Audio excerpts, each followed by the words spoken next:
Good afternoon, everybody, and welcome to our weekly Q&A with the Family Support Department at the St. Louis ARC. Today we have a guest from a really cool and kind of niche service available in St. Louis for residents with intellectual and developmental disabilities who encounter the justice system. Without further ado, Jen, thanks for joining us today. Can you tell our audience a little bit about your journey into this role and then kind of what you do for Options for Justice? Hi, thanks so much for having me. My name is Jennifer Day. People call me Jen. My history, I was a special educator. I taught in a learning disabilities and behavior disorders classroom for 7 years, and then was a stay-at-home mom for a very long time. And when it was time to re-enter the workforce, I realized I did not want to be a teacher any longer. So I was looking for a change. And I found Options for Justice, and it really seemed to be a good fit with my special education background and my interest in the criminal legal system. And I interviewed with our executive director, Mary Ann Guerin, and we had such a great first meeting. Her interest in where Options was going, and my interest in supporting individuals who had an intersection with the criminal legal system, and what my thoughts were and what her thoughts were really gelled together. And so I started with Options about 6 years ago. And I'm now program director at Options. My journey has led me to more of a leadership position.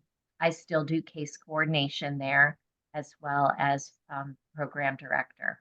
And as you said, it is a very cool, very niche role we play at Options, supporting individuals with intellectual disability, developmental delay in the criminal legal system. We're very small. We have 6 individuals who work at Options, and we're very mighty. We've been around since the mid-90s, and people, not a lot of people have heard of us, but the people who've had, we have had a huge impact on the people who have, the people we support. At Options for Justice, we support people with developmental delay and intellectual disability who are justice involved. So anyone in the community can refer someone to Options for Justice, and then we set up an appointment for an assessment. We do our assessment and immediately start providing supports. And we cater our supports to the people and their needs. We'll be able to help you as you navigate the justice system. Navigating the system is challenging when you don't have a disability, and it becomes much more complex when you do. So with the Missouri State Public Defender System, many of our clients are incarcerated in local jails. St. Louis County Justice Center. We are a pretrial jail. They've been arrested, but they have not been convicted. So we are holding them until they go to court. So you were in jail because you weren't doing simple things like remembering to meet your POs, or things that somebody who does have a disability is finding very overwhelming. And when they're incarcerated in the jails, they don't have the access to the resources that you and I would have. And so Options for Justice has helped build that community and that connection, and allowing our incarcerated clients to have a more smooth transition when they do go back out into the community. Recently, we worked with Options for Justice with a resident of ours. During his time of incarceration, I was working on his legal component, and an employee with Options for Justice was working on everything else. Options for Justice caseworker was able to help us find a place for him to go. We got him out of jail, and he has an apartment. Transportation there. They're able to help him find a job. He is re-engaging with his community, And he's thriving now. Without Options, he probably would have walked out of the jail and had nowhere to go. Once somebody's adequately supported, their needs are supported, the hope is that they won't continue to have justice involvement. That's our main mission and goal. Let's say someone's justice involvement is because they have substance use disorder. We will try to get them in a substance use program.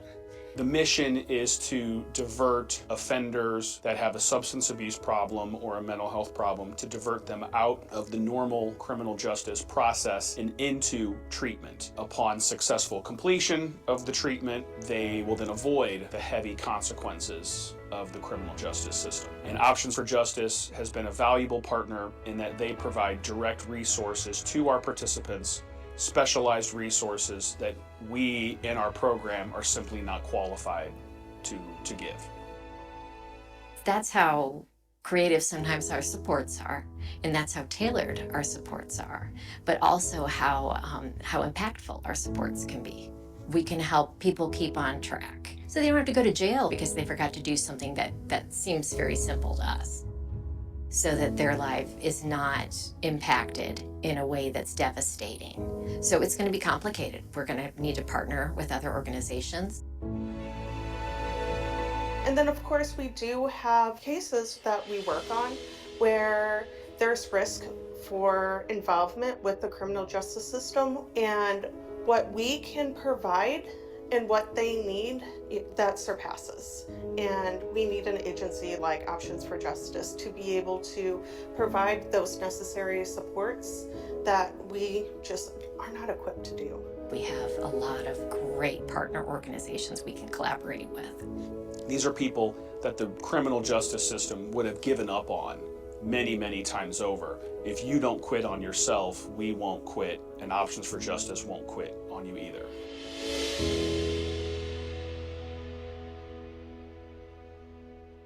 Yeah, so why don't we talk a little bit about the specific services that you offer to people, who's eligible for those services, and then if we can kind of walk through what the process looks like to get engaged. Of course, we are one of the few SB 40 board entities who we can start supporting right away. We do not need to have eligibility when we first start supporting individuals, and that is very unique to Option. Based on our assessment and intake, based on our professional assessment and intake, we can start supporting individuals immediately, because we come upon individuals in crisis. Often we will start supporting individuals after an arrest or when some criminal legal involvement is imminent. And so we see people in crisis. And so that's been identified by community, by the SB 40 boards, that the individuals we support don't need to wait around for us to gather that eligibility. They need supports right away. So And I'm sorry, I'm going to interrupt. Are you funded please. through all 4 of our regional boards? Yes, we are funded, except for currently we do not provide services in Jefferson County. We currently provide services in St. Louis City, St. Louis County, St. Charles County, and Lincoln County. We don't currently provide services in Jefferson County. But we start providing services immediately if we believe that person has an intellectual disability or developmental delay.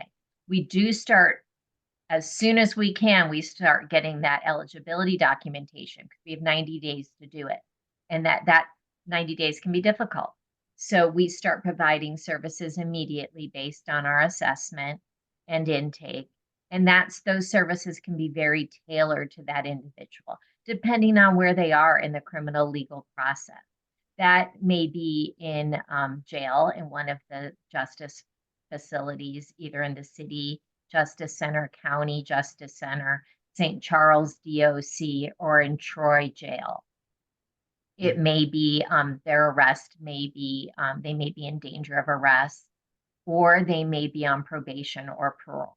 So if somebody is not if they've been arrested but they haven't been charged, at that point, are they eligible for services for advocacy? Yes, at risk is considered eligible. Okay, fantastic. And what would you do in that situation? If somebody had not been charged, are you like a liaison with the court system, with the lawyers? What do you provide to people? What we do is we meet with the individual and the individual's natural support. So their family member or whomever is in their life that supports them. And we develop what's called an IJP, an individualized justice plan. We come up with a plan for support. So that plan for support, we're going to identify the need. What caused possibly that criminal legal involvement in the first place? Why are they at risk in the scenario you came up with of criminal legal involvement? So maybe I'm going to give you a scenario of someone that we support, obviously with no name. This individual is up at night. He doesn't like to go to sleep at night. He has a lot on his mind, and he's up at night and he plays video games. And when the video games become boring, he leaves the house and does some wandering. And during the wandering, maybe he'll see a building that looks a little interesting, and he'll go into the building. And people who own the buildings don't like that at all. And so the police have been called a few times on that. And so nobody really wants to charge this individual. Most people just want this individual to be safe. And so we'll come up with a plan of support for safety for that, so that that elopement and that trespassing doesn't turn into greater criminal legal.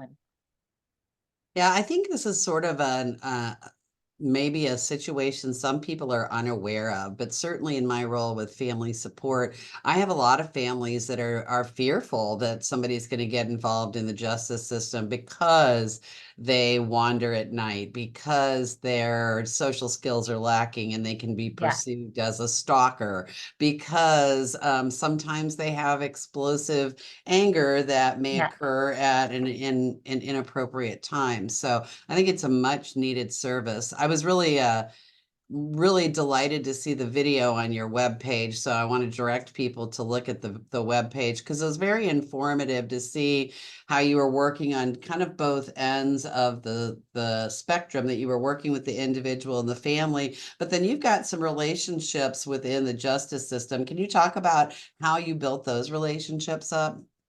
Yes, we worked very hard to maintain relationships with providers within the criminal legal system.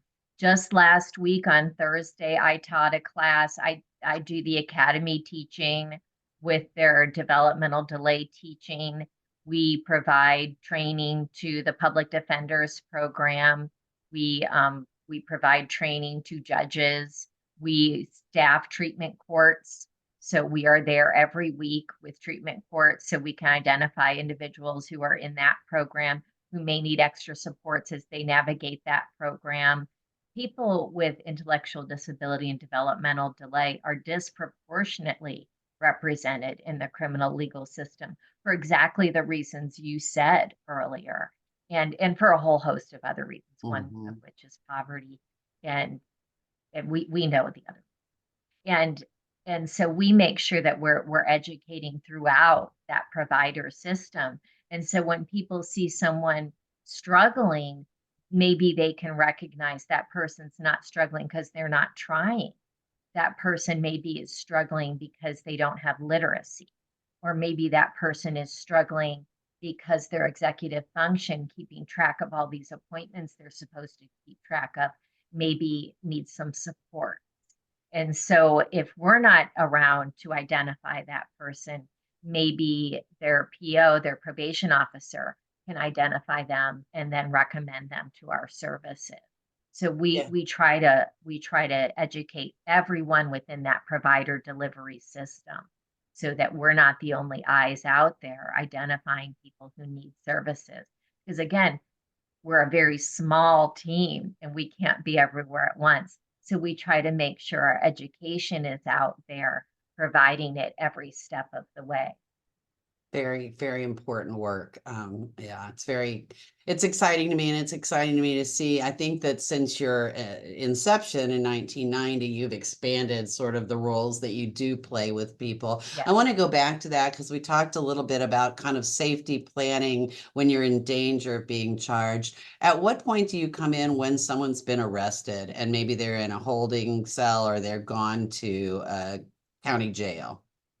We have in St. Charles in particular, part of their intake process identifies an individual who may have a developmental delay or intellectual disability, one of their intake screening questions, and they developed their intake screening questions with us. So if they answer an intake screening question, they've had an IEP in school, or did they have a developmental delay or intellectual disability? And then they ask some specific questions about that, automatically generates an intake to option. The St. Louis County, we have an excellent relationship with St. Louis County Justice Center. They will, their case managers and nurse will automatically generate a intake to options. When we receive that intake, we will then schedule to go out and meet with that individual while they are still detained at one of the justice centers. City, we just joined a, I don't know what to call us, but we've just joined a conglomerate of support agencies. We're trying to create a bridge network of support for individuals at City Justice Center as well, so that individuals who move through that system also can gain supports before they ever leave the Justice Center in the city as well. So all of the justice centers, we work quite closely with them to make sure we're providing supports for individuals while they're still in detainment, and then when they leave detainment, so that as soon as they're picked up, they're receiving the supports that they need. And so what does that look like? If I've been arrested and I'm going to have to go to court, what would some of the things that your organization might help me with be? If the person has just been arrested and we have met with them, we have come up with a justice plan, and it depends where they are in the court process. Most people that we support require a public defender. Most of the individuals we support do not have the money to hire a private attorney. So one of the first things we do is we assist them with applying for a public defender. That's one of the very first things we do. And then we help with communication with that public defender. We are not attorneys. Nobody who works at Options is an attorney, and people who are in the criminal legal system need an attorney. So that's one of the first things we do, is we make sure that they have an attorney. And depending on what's going on at court, we will go to court with them and make sure that they understand what's going on at court. If someone's in detainment, they do not go to all of their court dates. So if they're not going to court, we don't go to court either. Our time is spread very thin. So we don't go to all court dates. But if somebody's going to court, we do our very best to go to court with them. Legalese is very complicated language, and nobody simplifies it for the defendant. They expect you to understand it, or you don't, and that's the way that is. So one of our jobs is to make sure that you understand the process. We also will read all documents to the person who is we're supporting. A lot of people will sign a lot of things without knowing what's going on, just to get it over with and to move on to the next step of the process, because every step of the process is so unpleasant. They just want to move on to the next. And so one of the things we do is we make sure that people understand documents before they sign them. And because if you're about to go on probation or parole, you want to make sure you understand what court objectives you're going to have to reach. For example, there are some judges who insist on a GED before someone can leave probation, and some people a GED is not obtainable. And so we have to make sure everybody understands what they're asking of an individual, so somebody isn't stuck on probation for an extra 4 years while we negotiate to get a GED off of that court-ordered objective. Boy, I had no idea that could be an expectation. That's amazing. It is. It's frustrating. Yeah. Well, and thinking about it, I mean, as with everything, if there was easy to read information, easy to understand information, it would be better for all of us, because I almost never understand what they're saying to me in a legal or medical situation. No one So can. thank goodness that you are there. I'm going to keep going down the path. So if somebody's Please. been convicted and has to serve a sentence, do you provide any supports during that time frame? When all of the Missouri DOCs are currently outside of our jurisdiction, but once someone is released from incarceration, we have so many people that will contact options through their case manager at DOC to let us know what their release date is so that we can start preparing for release. Because release from DOC often means release into homelessness if they don't have a family to go to. And so we start preparing documents for them as soon as we have a release date. So when you are detained, all of your services are turned off. Your Medicaid is turned off, your SSI is turned off, all of those things are turned off. And so we can start preparing documents for them to sign and get reinstated as soon as they're released. We can also get people on wait lists for housing when we know their release date. So we can start preparing for their success in reentry as soon as we know their release date.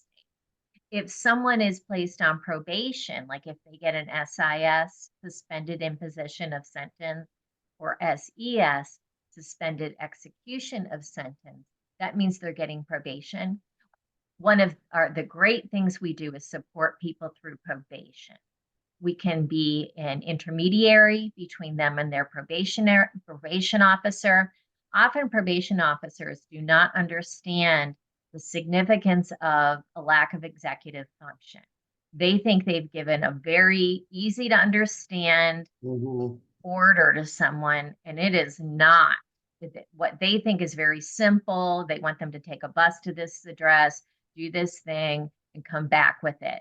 And it isn't for someone who has executive function difficulties, someone who has an IQ below 70.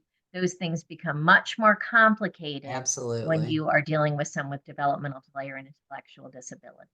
So educating those PO officers is a very important thing we do. And then supporting someone through probation is important work that we do.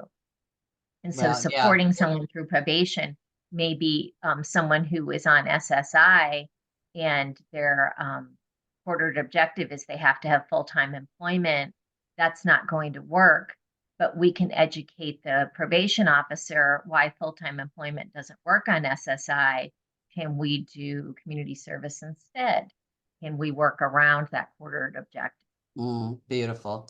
I think you're kind of answering our first question, which was, are you also advocating with the judicial system about how to best work with people with IDD? It sounds like at all levels, you're going in and talking to them about how many people they're serving that possibly have a cognitive disability and how to think through the way they give information and those sorts of things.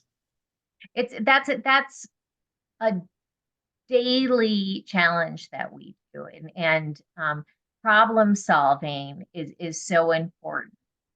I have found that most people want to work with people. They don't want to just blindly punish people for disabilities. They want to work with them. And so finding a way to get people through the system is something everyone wants to do. Once somebody's in the system, they want to support them through it. They don't want to say, oh, well, sorry about that. Sorry, you're going to lose your SSI because now you have to have full-time employment.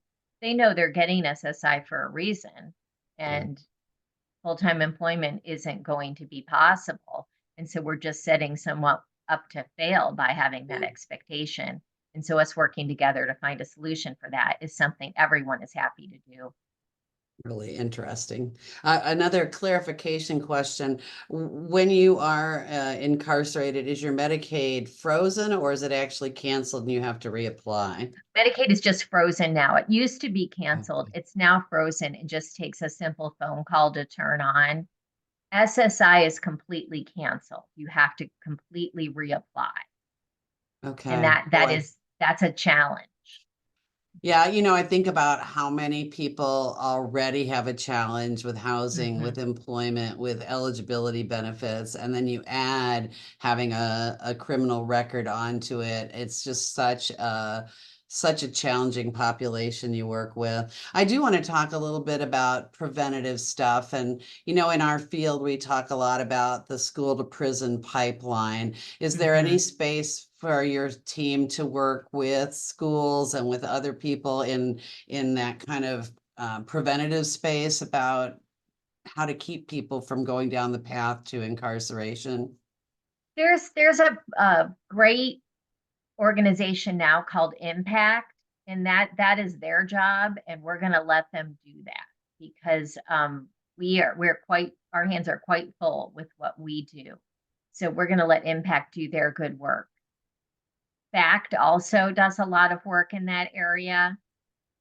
We do work with, I think 15 years old is the youngest individual that we've worked with. And so we do work sometimes with younger individuals, only with that age group if they have an adult in their world, an adult or guardian in their world, because the younger individuals, if they're in the adult system, the juvenile system is an entirely different system, and we are not trained in that system.